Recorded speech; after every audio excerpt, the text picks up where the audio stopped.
Licenses are a fraud. Brace yourself. Let's go. Book reference. The term license is defined in law as, quote, a permit to do something illegal. What?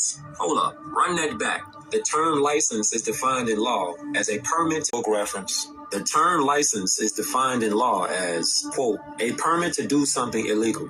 What? Hold up. Run that back. The term license is defined in law as a permit to do something illegal. Somebody might be like, well, that's your opinion. See Black's Law's Dictionary, 6th or 7th edition. Receipts, book reference, license, certificate or the document itself, which gives permission. Are you listening? Therefore, all licenses are permits to violate the only real law. Inalienable rights are the rights bestowed by God at birth upon all living men. All other laws are subordinate to God's law. All other laws are subordinate to God's law. Bing bong, the controlling de facto government wants us to rely on their laws, so they demand that we apply for a license. You see the trick?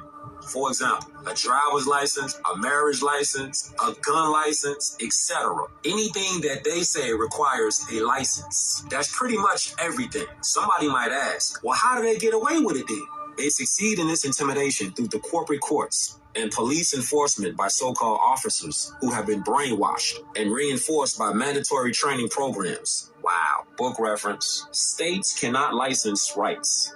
A state may not impose a charge for the enjoyment of a right granted by the federal constitution. Did you hear that? No state may convert any secure liberty into a privilege and issue a license and a fee for it. Maduk vs. Penn. If the state does convert your rights into a privilege and issues a license and a fee for it, you can ignore the license and a fee and engage the right with impunity.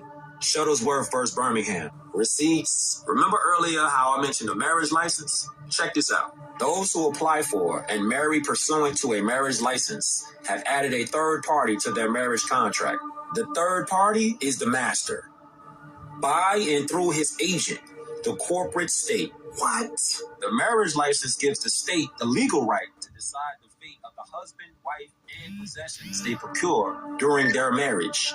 Keep in mind, licenses are legal, not lawful. Should the marriage fail, their divorce must now be decided by and through the state's corporate court by a corporate judge. And the judge's first and foremost concern is the interest of the state.